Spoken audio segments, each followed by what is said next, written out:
નમસ્કાર દર્શકો, India 7 news સાથે ફરી એકવાર હું મારિયા ખાન. જોઈએ આજના મહત્વના સમાચાર.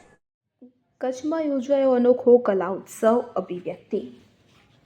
ભુજના જાણીતા આર્ટિસ્ટ કવિતા સોની આર્ટ ક્લાસીસ તેમજ નિશિતા કોકા અનન્ય અમદાવાદના સંયુક્ત ઉપક્રમે ભુજ ખાતે બિપિન સોની આર્ટ ગેલેરી ખાતે ત્રિદિવસીય કલા ઉત્સવનું એક અનોખું આયોજન કરવામાં આવ્યું છે કે જેમાં કચ્છ ઉપરાંત ગુજરાતના વિવિધ પ્રાંતના તેમજ છેક પૂના એટલે કે મહારાષ્ટ્ર સહિતના 32 જેટલા કલાકારોની કલાકૃતિ રજૂ કરવામાં આવે છે. કલાકારોની કૃતિ પ્રદર્શનની સાથે વર્કશોપ, લાઇવ ડિમોન્સ્ટ્રેશન તેમજ ચિત્ર સ્પર્ધાનું પણ આયોજન કરવામાં આવ્યું છે. નવતર પ્રકારના આયોજનને માણવા કચ્છ ઉપરાંત ગુજરાત રાજ્યના વિવિધ પ્રાંતમાંથી બહોળી સંખ્યામાં કલાપ્રેમીઓ ઉમટી કલાકારોની કલાને બિરદાવી રહ્યા છે એવું સંયોજક કવિતાબેન સોની ભુજ તેમજ નિશિતાબેન કોકા અમદાવાદની સંયુક્ત યાદી દ્વારા જણાવવામાં આવ્યું છે.